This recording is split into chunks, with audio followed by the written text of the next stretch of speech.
Criminology is a true crime podcast that may contain discussion about violent or disturbing topics. Listener discretion is advised.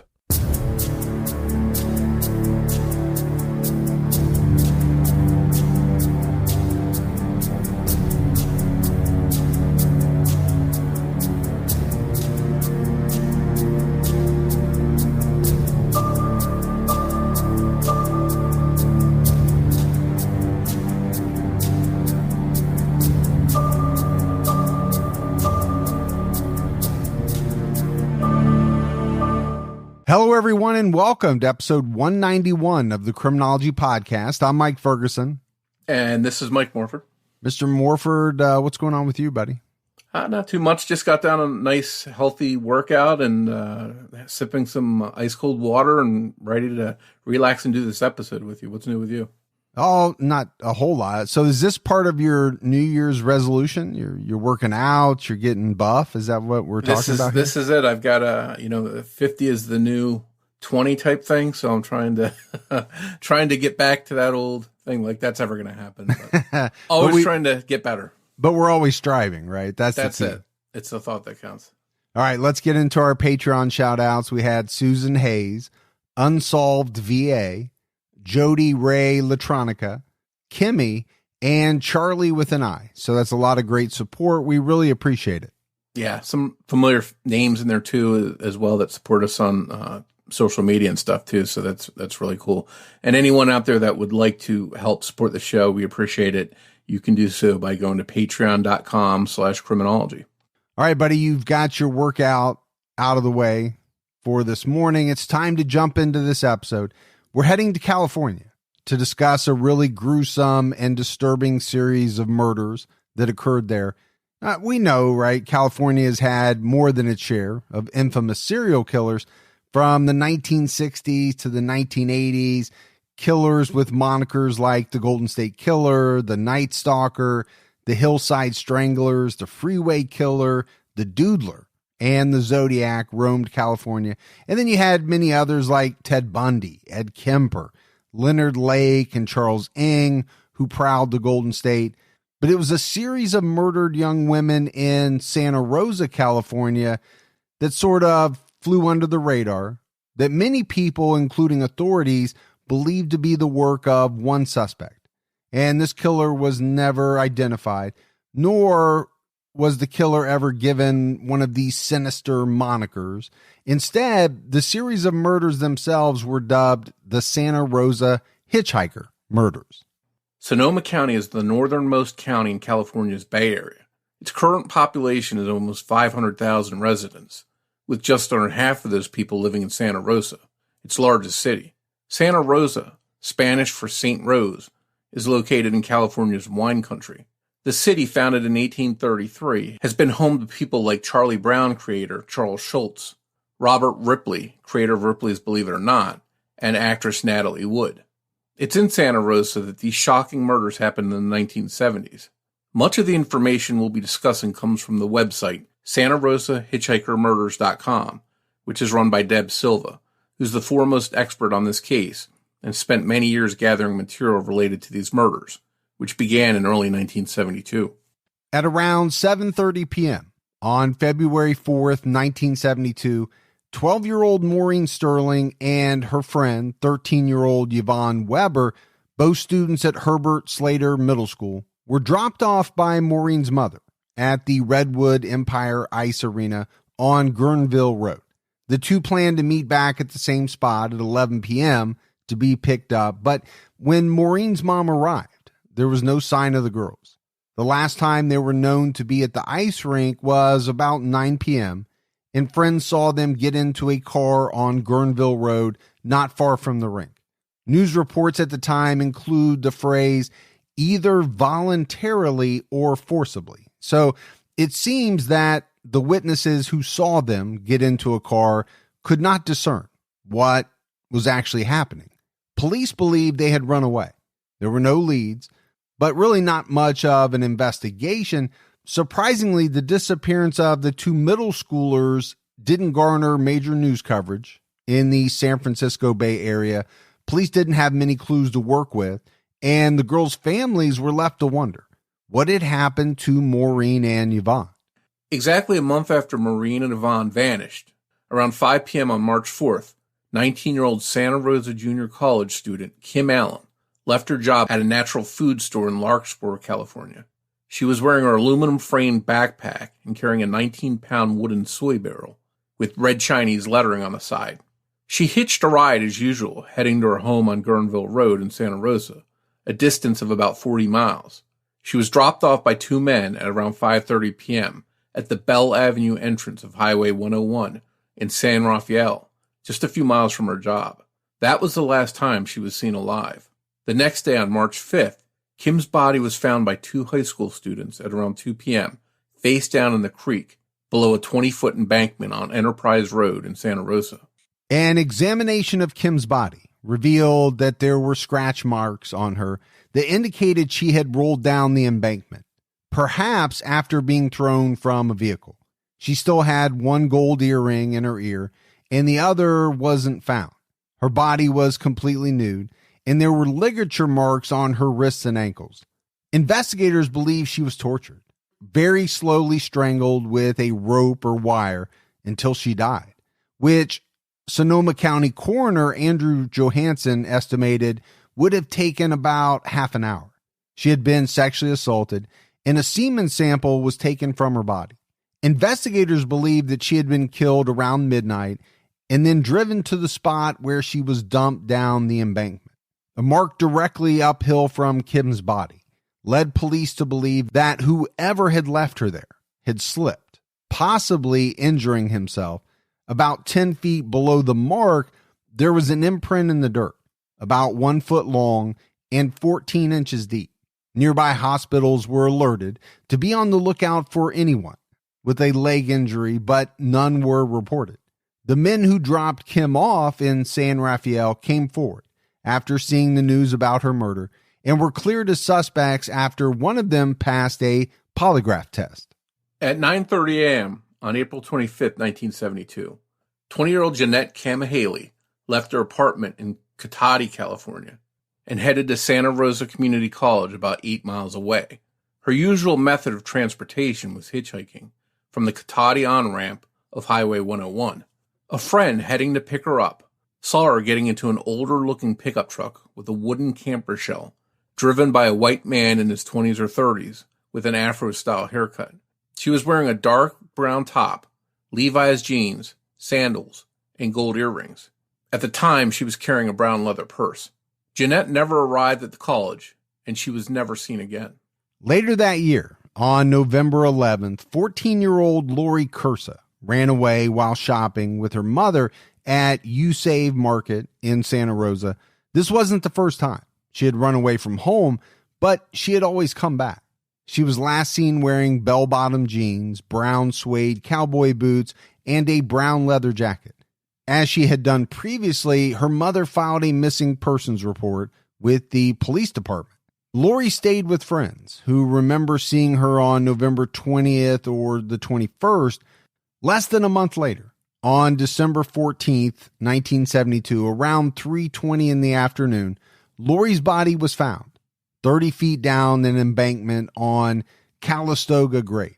She was nude, but there were no signs of sexual assault. Tragically, Lori had died from complications of a broken neck and was paralyzed. That, coupled with the cold weather she was left in, led to a slow death. Her body was partially frozen by the cold. Her date of death was estimated to be between December 1st and 10th.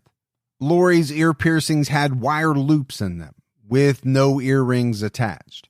Her body was identified through dental records. Investigators believe, since Lori had not been sexually assaulted, that she had actually jumped out of a moving vehicle, fleeing an abduction, or had possibly been thrown from the vehicle and had then fallen down the embankment until she hit a tree and stopped, suffering the broken neck on the way down.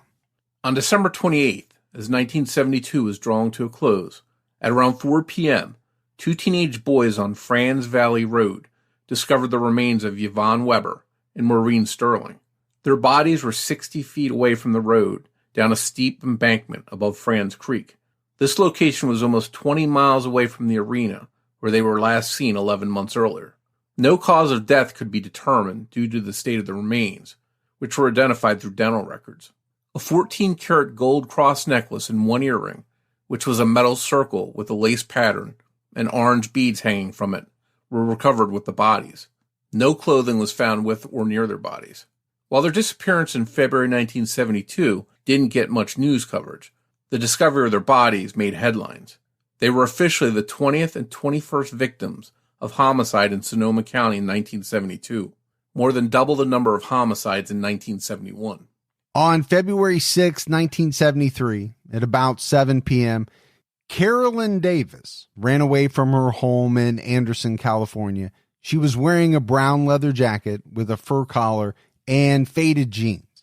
She kept in touch with her grandmother, who dropped her off at the Garberville post office around 1:30 p.m. on the 15th.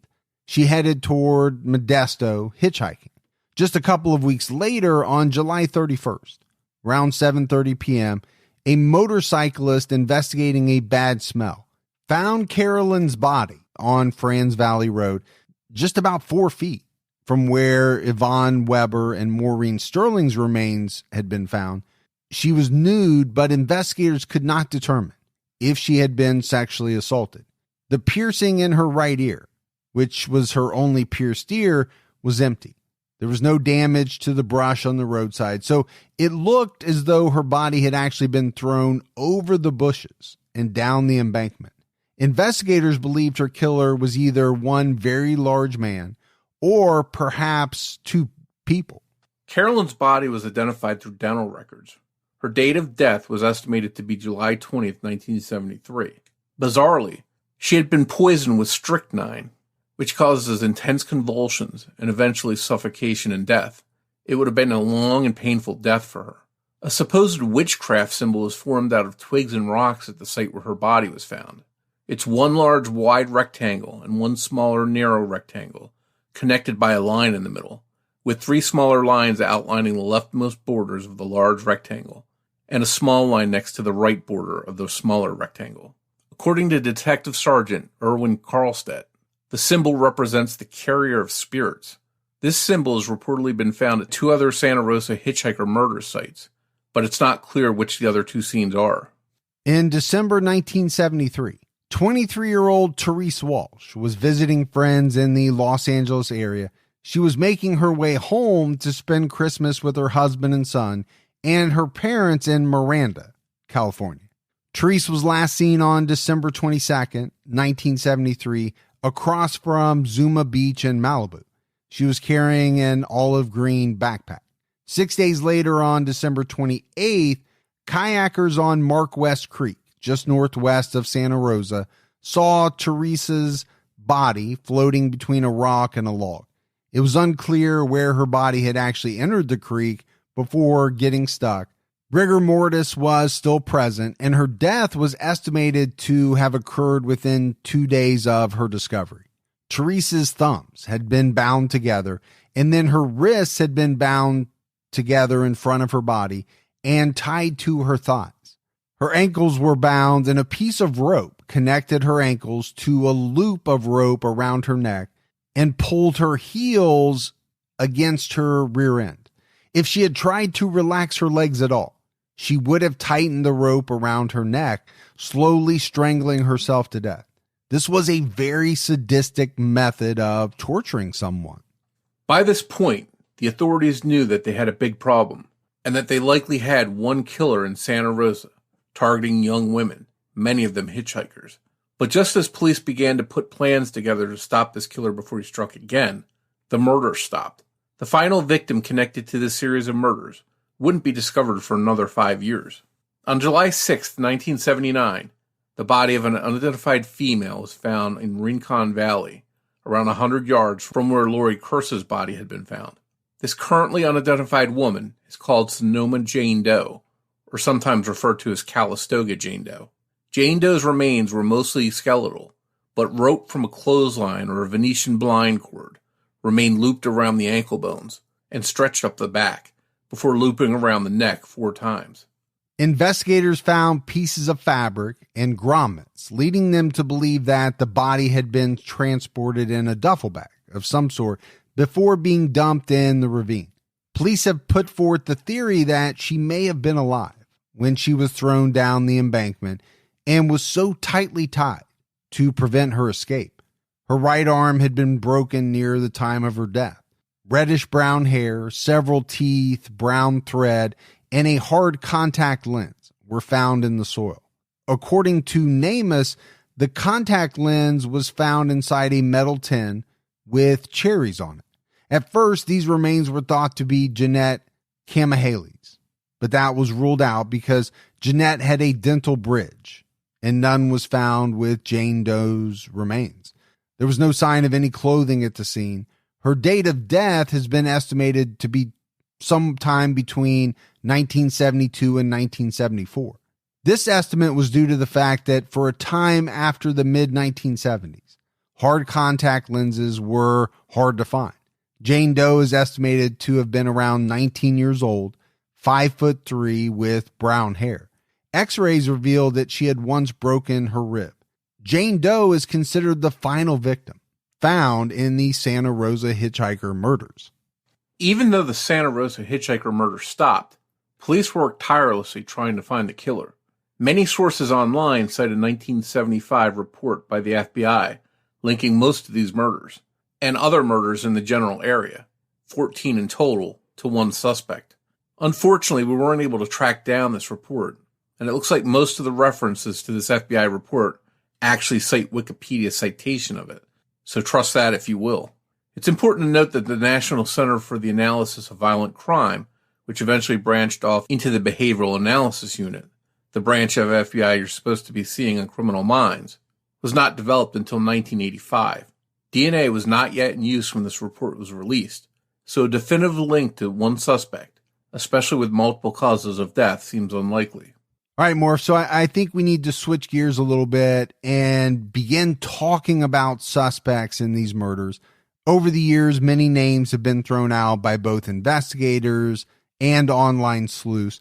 One of the most seemingly obvious suspects is Lawrence Singleton, who attacked 17-year-old Mary Vincent in Modesto, California in 1978. Mary was hitchhiking from Berkeley, California to Las Vegas, Nevada. When Singleton picked her up, he beat her with a sledgehammer, knocking her unconscious, sexually assaulted her nearly all night, and cut off both of her forearms with a hatchet before throwing her, nude, off a 30-foot cliff near Del Puerto Canyon in Stanislaus County, California. Incredibly, Mary survived.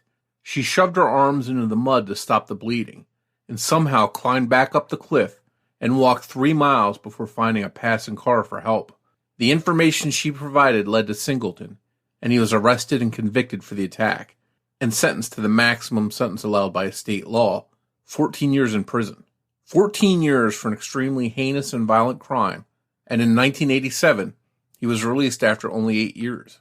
Sounds like he should have been in prison and the key thrown away, right? What happened to Singleton after his release? He moved to Sulphur Springs in the Tampa area of Florida, his home state. His arrival there made news, and a local car dealer offered him $5,000 to leave the state. Singleton declined the offer and stayed in Florida. In February 1997, Singleton was arrested for the murder of 31-year-old Roxanne Hayes in his home. A painting contractor who was doing work for Singleton entered Singleton's home and caught him in the act of attacking Roxanne Hayes, who was screaming for help. This guy raced out and called 911. When police arrived, they confronted Singleton and found him covered in blood, and they saw Roxanne's body on the floor. They arrested him right there on the spot. Mary Vincent, who had miraculously survived Singleton's attack back in California, attended his trial and testified against him. Singleton was found guilty and sentenced to death, and he died in prison from cancer in 2001. So we know that Singleton was a sadistic and brutal killer. There was no doubt he was capable of some very heinous stuff. Although his attack on Mary Vincent bore some similarities with the Santa Rosa Hitchhiker murders, especially the discarding of his victim down the side of a hill, there were differences. most notably that he sliced off Mary's arms, something that wasn't done to any other victims in the series. It's also been reported that during some of the Santa Rosa murders, Singleton may have been away at sea on a ship. As of now, there's nothing physically that we know that ties him to the series. And more, if I want to go back to his original sentence, 14 years in prison for, what he did to Mary Vincent. Okay, 14 years is a long time, but he got out in 8. And, personally, I don't think 14 years, even though it is a long time, is enough for what he did, let alone then you factor in that he got out in 8 years. But how many times do we see this in the cases that we cover where people are caught, they're sentenced, they don't do what I think a lot of us believe is the right amount of time, a just amount of time, and then they're released just to later go on and commit more violent acts.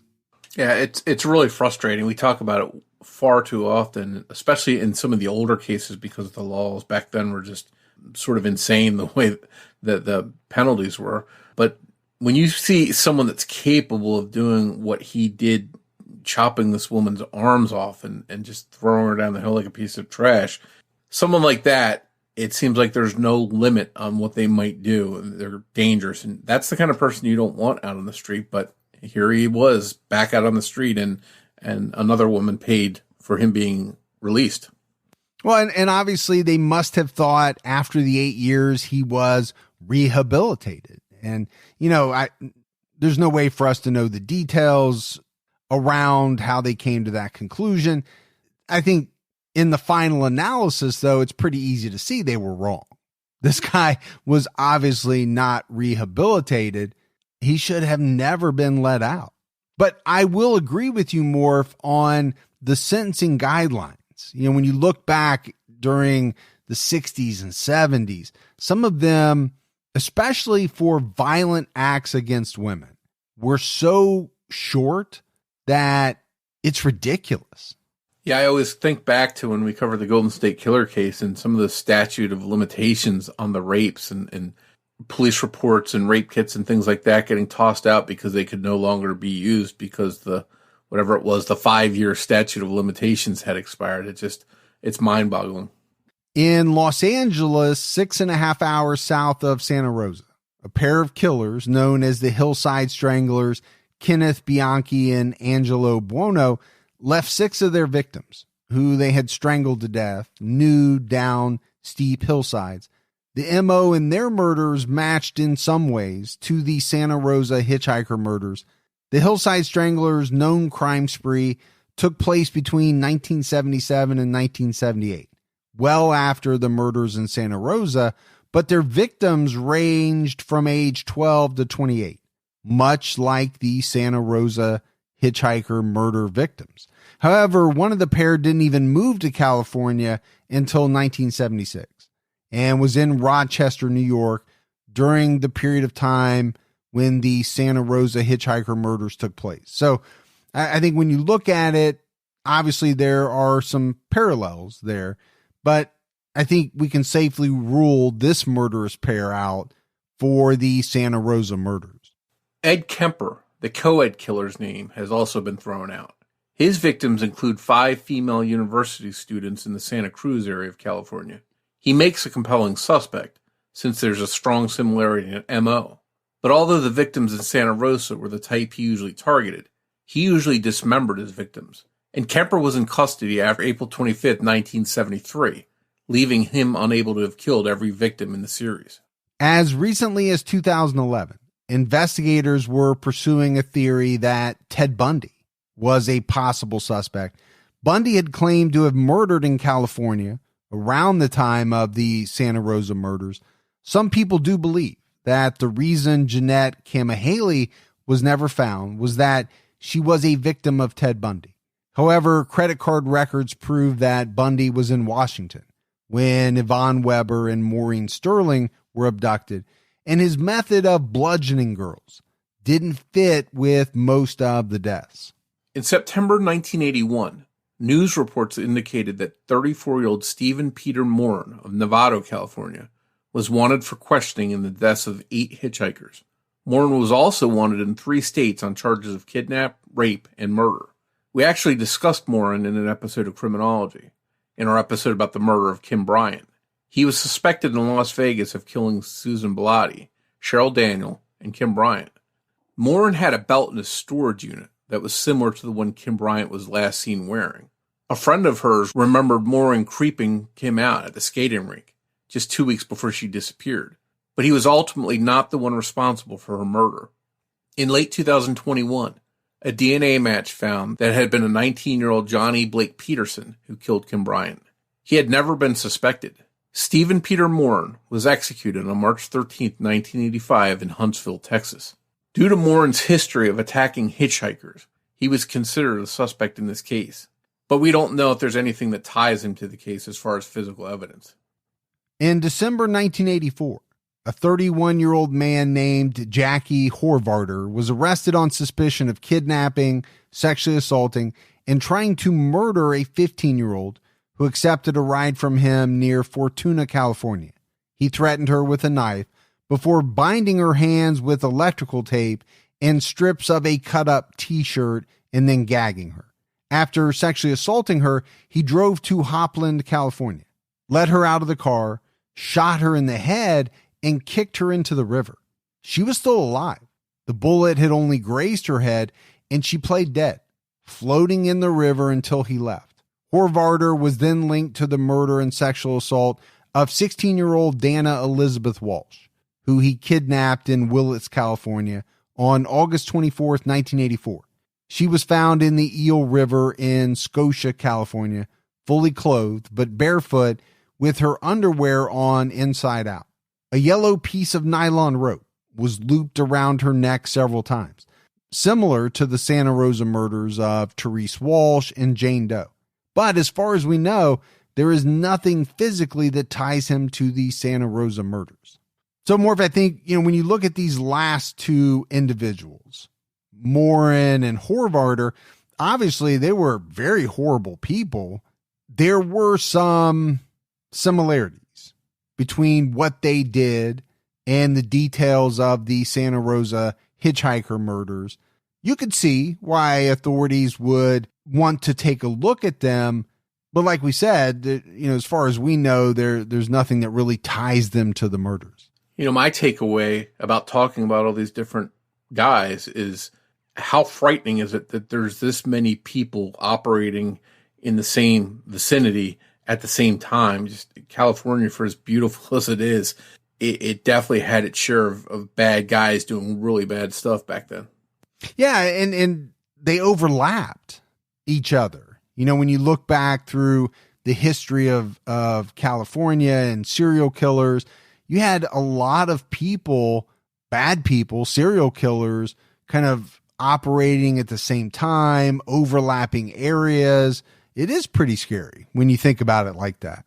Sonoma County Sheriff Don Stripke had a theory that the Zodiac Killer was responsible for the murders of about 40 young women in California and its neighboring states, including 6 in Sonoma County and 4 in San Francisco. San Francisco Homicide Inspector William Armstrong didn't believe that there was any link between the Zodiac Killer and those 40 murders.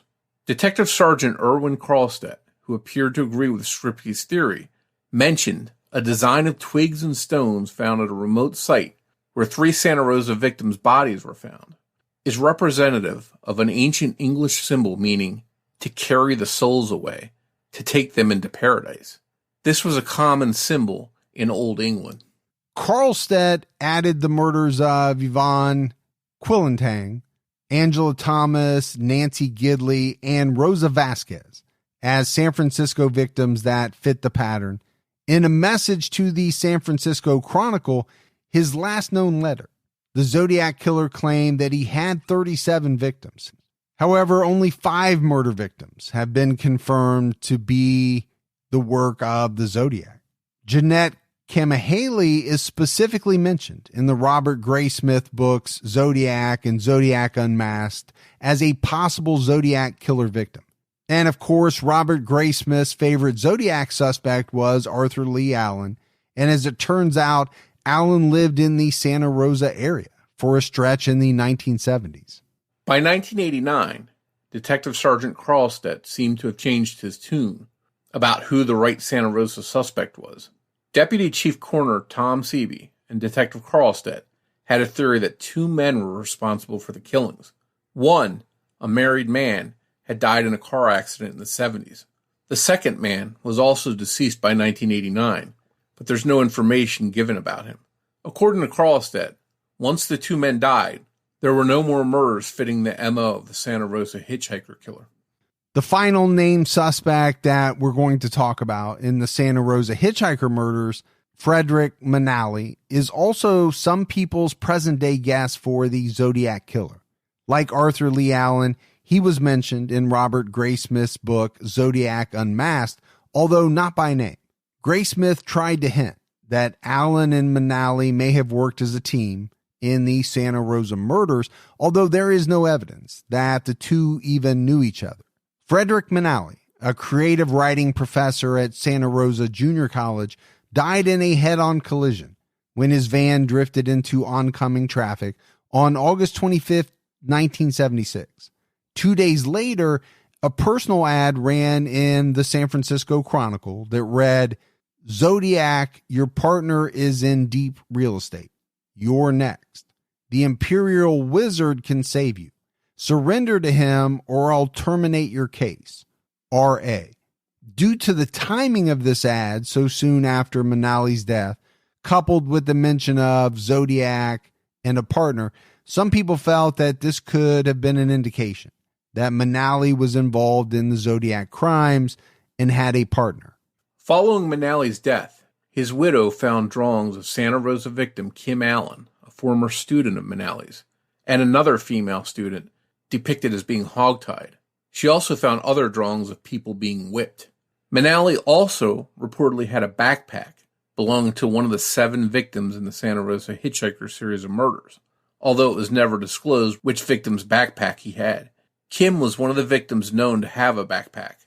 Manali also had a lock of hair in his wallet, but it was determined not to be Kim's.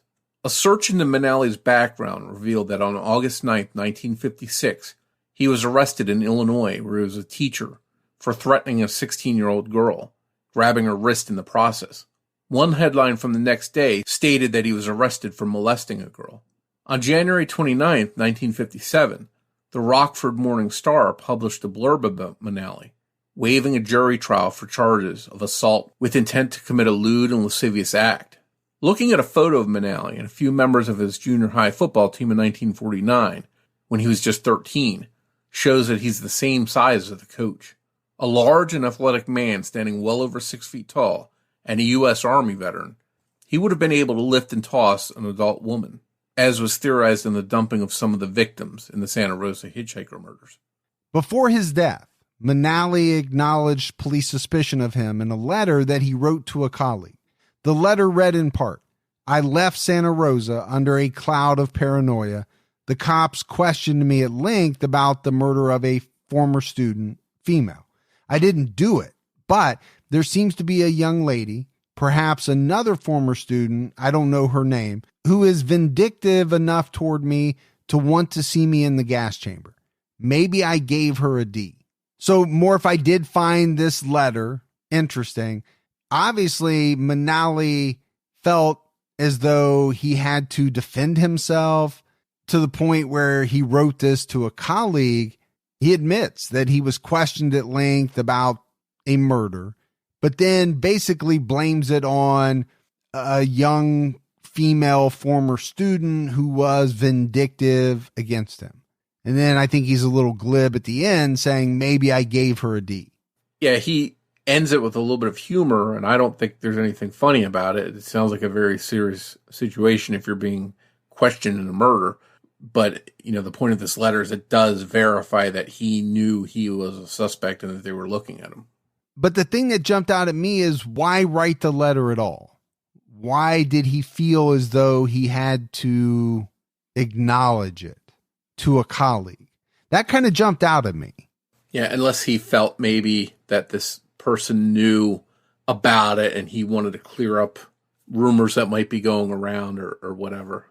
Yeah, it could be. I think we've also seen in cases where people who protest too much, people who feel as though they need to explain things that others wouldn't feel the need to explain, sometimes they have a guilty conscience for a reason. I'll put it that way.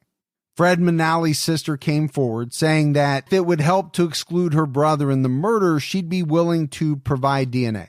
However, it's unclear if police have ever taken her up on her offer, or really where Manally stands as a suspect in the eyes of police, despite the possible connections between Fred Manally and Arthur Lee Allen and the Santa Rosa Hitchhiker murders, as well as the Zodiac murders. There is nothing as far as physical evidence that we know of that connects the two series, and the MOs are quite different. As the Zodiac was never known to have dumped a body anywhere. Instead, he left his victims where he encountered them before fleeing. One thing we have to consider is the possibility that there wasn't one lone serial killer operating in Santa Rosa, but rather multiple killers. Additionally, although Yvonne Weber, Maureen Sterling, Kim Allen, Jeanette Camahaley, Lori Cursa, Carolyn Davis, Therese Walsh, and Jane Doe are listed as the official Santa Rosa Hitchhiker victims, there are some other attacks on women in that area that we need to discuss that occurred in the 1970s and 80s. There were several news articles in the region at the time about a sexual assault suspect in a pickup truck. It's unclear if these assaults were all committed by the same person, or if there were multiple people in the area driving pickup trucks preying on hitchhiking girls. 17-year-old Lisa Smith was attacked but managed to escape. In 1971, an article about her appeared in the Santa Rosa Press-Democrat, stating that she had been hitchhiking from San Francisco to Sausalito and was picked up by a man in a pickup truck who drove her past her destination and tried to sexually assault her. He was armed with a gun. On Highway 101, just south of Novato, she jumped out of the truck, which was going 55 miles an hour. She required treatment for concussion at a nearby hospital, but she left before staff could officially identify her. She hitchhiked back to San Francisco, where she stayed with friends. It's unknown whether she escaped the Santa Rosa Hitchhiker killer or another person who was up to no good. On May 28, 1972, a hitchhiker got into a pickup truck around 2 a.m. near Larkfield, California, and was sexually assaulted. On April 30th, 1973, two men armed with a shotgun kidnapped and sexually assaulted a 12-year-old girl in Santa Rosa, forcing her into a pickup truck. On July 4th, 1972, a woman picked up a hitchhiking man in Mill Valley, and he robbed her, but she chased him. Soon, the hitchhiker and two other men forced her back into her car, and the man then drove to a fire road where he sexually assaulted and beat her. There were also multiple reports of suspects assaulting more than one victim at a time. On August 1st, 1972, two hitchhiking teenage girls, 14 and 15, were sexually assaulted by a man driving a green Volkswagen in Guerneville, armed with a bayonet. He tied one of them up with strips of material from a bathing suit. 24-year-old Ernest Hoy was arrested for this attack. On August 22nd of that year, two hitchhiking teens, 18 and 19, were picked up in Berkeley. The driver forced the 19-year-old out of the car at gunpoint and then drove away and sexually assaulted the 18-year-old. On January 10th, 1973, the body of 18-year-old Barbara Stroud was found nude in a field in Willits, California, just 300 yards north of Highway 101. Her shoes and purse were found in her car about a mile away. It looked like another car had hit the side of her car, pinning the driver's door shut and trapping her.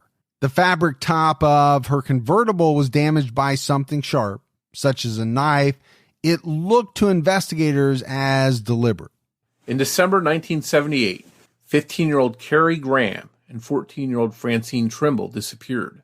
They were headed from where they lived in Forestville to a mall in Santa Rosa.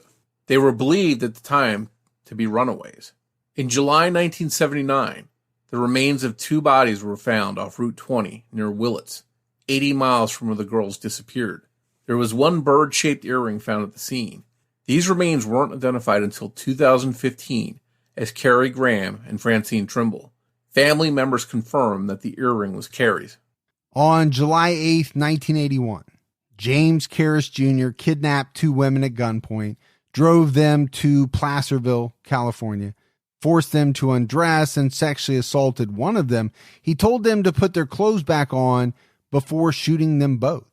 One woman, Peggy Pennington, died, but the other woman survived and testified against him at trial.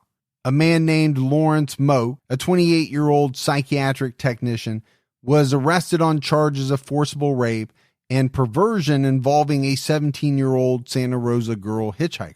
So, Morf, we just talked about a number of incidents, both sexual assaults and murders that occurred in the Bay Area, some during the time frame of the known Santa Rosa hitchhiker murders, some after.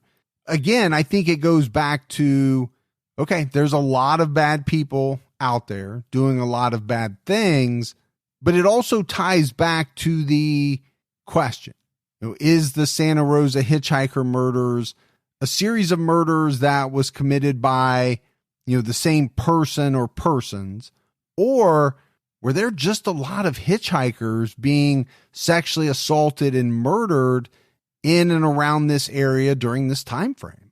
And I think the answer could be both. Yeah, I think it's impossible to know the answer to how many of these people are involved in which attacks, if any of them are connected. But I think it just reinforces that there's a lot of overlap with some of these bad guys that were running around back then, and how a lot of them preyed on women along the highways and why hitchhiking was so dangerous. There are some commonalities among the Santa Rosa hitchhiker murder victims. All the victims that have been found or recovered were white or Hispanic. None of the victims are believed to have been killed where they were found, except possibly Lori Cursa, who may have fled by jumping to her death.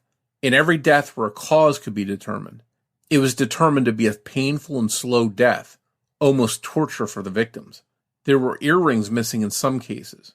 Despite similarities in the murders, there are things in some of the cases that don't line up with one single serial killer being responsible for all the murders. For example, in the case of Kim Allen, she was found in an area not that close to where the other victims were dumped. And though she was strangled to death, the way she was found doesn't match the other victims that were strangled. Her body seems to be the only one where a semen sample was recovered, at least as far as we know based on what police have released. Her teacher, Fred Manali, seemed to have somewhat of an obsession with her. It's possible that his obsession crossed the line, and he abducted and murdered her. Carolyn Davis being poisoned doesn't match any of the other victims, but it may be possible that poison couldn't be detected in some of the other remains due to decomposition, or maybe it was just so unusual that it wasn't tested for. There was also someone or multiple people using strychnine at the time to poison animals in the area. There were at least a dozen dog poisonings in Healdsburg alone, just 15 miles north of Santa Rosa. One thing a lot of people fall back on when connecting some of the cases are the earrings, that the killer may have taken a single earring from his victims, much the same way that Joseph D'Angelo did when he was the East Area rapist, taking earrings as a trophy. But the issue there is there wasn't a single earring found at every scene, which would indicate some sort of signature. And with bodies rolling down embankments, it's possible that earrings may have just fallen out. Lori Cursa had wire loops in both ears with no earrings attached. So the question is, did the attached earrings fall off, or were they taken as a trophy? Carolyn only had one ear pierced and the hole was empty. So could she have just not been wearing an earring that day, or was it taken by her killer? The ages and locations of Yvonne Weber, Maureen Sterling, and Carolyn Davis perhaps seem to point to one single killer. The spot where all three of their bodies were dumped were within 4 feet of each other. And with so many mountain roads and embankments to choose from in the area, it doesn't seem like a coincidence that they were all together. Therese Walsh and Jane Doe, having such similar bindings, which were left at the scene, makes it likely that they were killed by the same person. The question remains, were all of these young women killed by one single person? There were also reports that a girl matching Lori Kurtz's description had been seen being led from apartments on Parkhurst Drive and put into an old van, heading north by two men on Calistoga Road. Something was clearly odd. It was said that the girl was almost being carried, as if she was injured. The driver's door was a different color than the rest of the vehicle.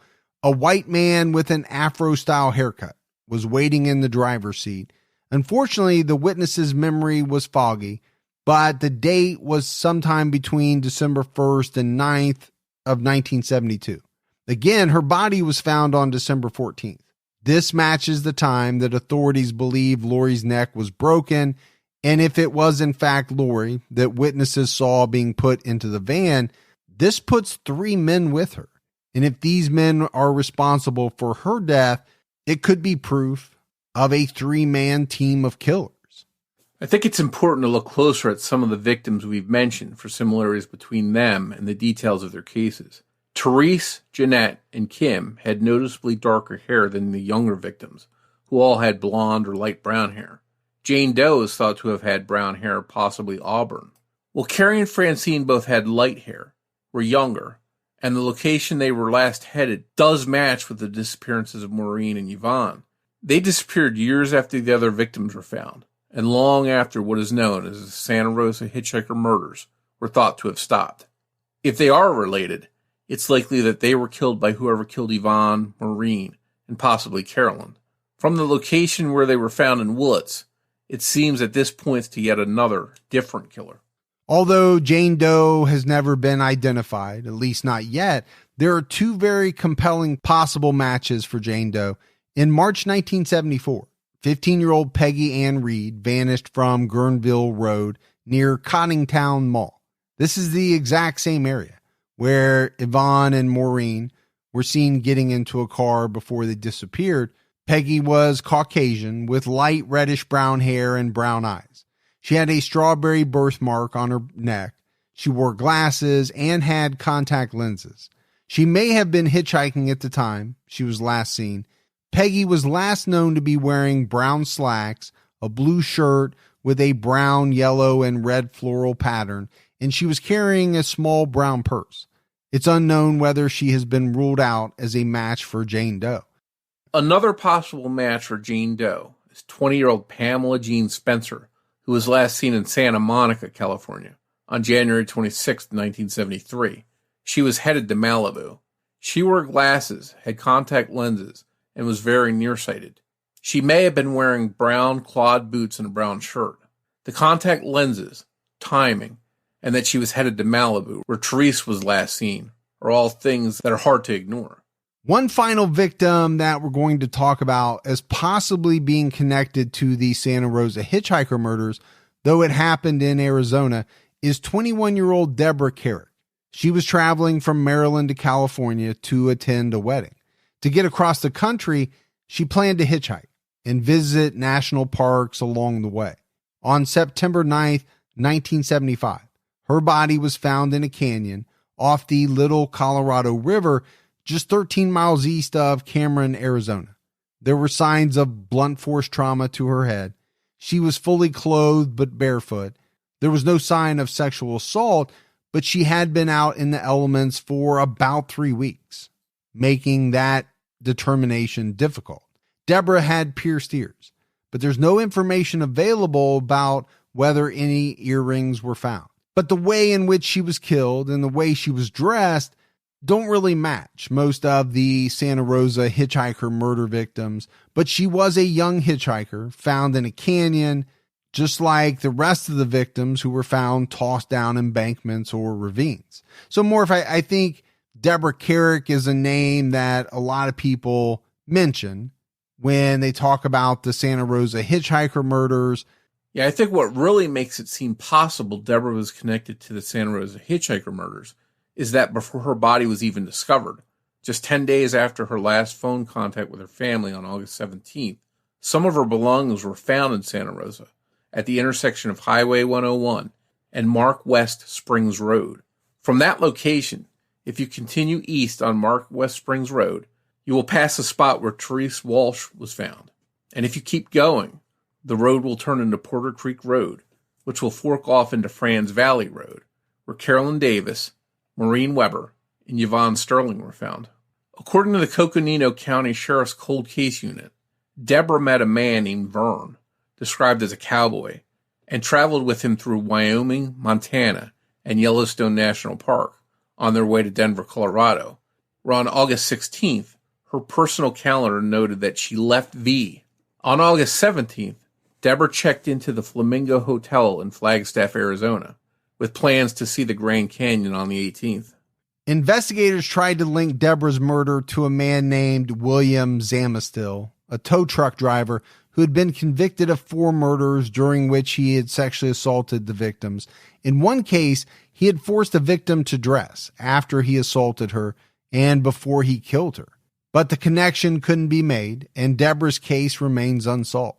Decades went by without much progress in the Santa Rosa Hitchhiker murder investigation. In 2011, investigators were hoping to add Jeanette Kamahali's DNA to the NamUs DNA database. They began working that avenue of investigation. According to the Sonoma County Sheriff's Department, potential genetic material from the Santa Rosa Hitchhiker murders was being evaluated as of 2018, in light of what genetic genealogy was capable of after the arrest of Joseph DeAngelo, the Golden State Killer, and many subsequent identifications of bad guys. Hopefully, as genetic genealogy continues to develop and is used more in crime fighting, these cold cases of murdered young girls and women in the Santa Rosa area may one day be solved, identifying the killer or killers who discarded these girls like trash. So, Morf, as we wrap up this episode, I think these types of episodes are tough, and these types of investigations are tough, right? When you have a number of murders that occur in the same area, there are a lot of similarities between the murders, between the victims, but there are also some differences. So I think that's part of what makes it tough to really kind of put it together and say conclusively, are all these murders linked to the same person or persons? Or, as you mentioned earlier in the episode, is it possible, because there were so many different people we know picking up hitchhikers, selecting their victims that way, that some of these are connected and others are not? Yeah, I think the sheer number of victims makes it seem on the surface that it would be hard for one person to have committed all these different murders. But if that is the case, if that somehow can be proven that it was one person, that would make them a very prolific serial killer. But I think when you drill down and look at each case individually, although there's things that are similar, those key differences too can't be dismissed. A couple of things that jump out to me at some of these scenes, you have the victims tied in some kind of exotic manner to where they'll slowly, strangle themselves or choke themselves if they move. And I think maybe that takes some kind of skill, and that might tell us something about the person that did this. Maybe they're into some kind of bondage or S&M or something along those lines, that they have this experience with that kind of tying maneuver. And then also another thing that jumped out was these weird stick and stone figures that were found at some of the scenes that may indicate witchcraft, because that could give an occult type of connection here. Yeah, but to me, it also kind of really points out the differences and leads me down a path where I'm just not certain that all of these murders are really connected. If they are, then it means that the murder or murderers really went out of their way to do things differently. Does that make sense? Because, we're not seeing a completely linear MO across all of these murders. There are some very stark differences. Yeah, I think it would be easier for police if every single victim had one telltale sign of something that was done at every scene to make their job a little easier. But I think they sort of have to consider everything in all of these cases and land on one side of the fence or the other, as to whether this is one person or not. So their work seemed like it was really cut out for them right from the beginning. And we know there was semen found at least one of the crime scenes. So we mentioned genetic genealogy. We continued to be wowed by, some of the amazing things that are coming out. It seems like almost weekly or monthly using that technology. My thought, though, Morph, is that if they could come up with a suspect, if they could match that DNA, how much trouble would they have trying to pin the other murders on this suspect, given some of the differences that we've just talked about? I think they'd be in a tough spot. If they could identify the person that contributed that semen, that would be a starting point, at least, to where they could look at their background and see if were they out of state during one of the murders, were they in prison during one of the murders, so they could sort of eliminate them or exclude them or possibly still consider them as being potentially the killer in the other attacks. But that would be a good starting point at the very least, I think, and hopefully that's something that will come to fruition. Well, and obviously they could pursue charges in the one murder for sure. And then, like you said, work from there. Special thanks goes out to Deb Silva at Santa Rosa Hitchhikermurders.com for allowing us to gather material for this episode from our website. If you want to learn even more about this case, go check that site out. Thanks also goes out to Sunny Landon for writing and research assistance in this episode. As always, if you love the show but haven't done so yet, go out, give us a 5-star rating. Keep telling your friends who are into true crime about the Criminology podcast. If you want to find us on social media, we're on Twitter with the handle @CriminologyPod. You can also find us on Facebook by searching for Criminology Podcast or by joining our Facebook discussion group, Criminology Podcast Discussion and Fans. All right, Morph, that's it for our episode on the Santa Rosa Hitchhiker murders. But we'll be back with everyone next Saturday night with an all-new episode. So until then, for Mike and Morph, we'll talk to you next week. Take care, everyone.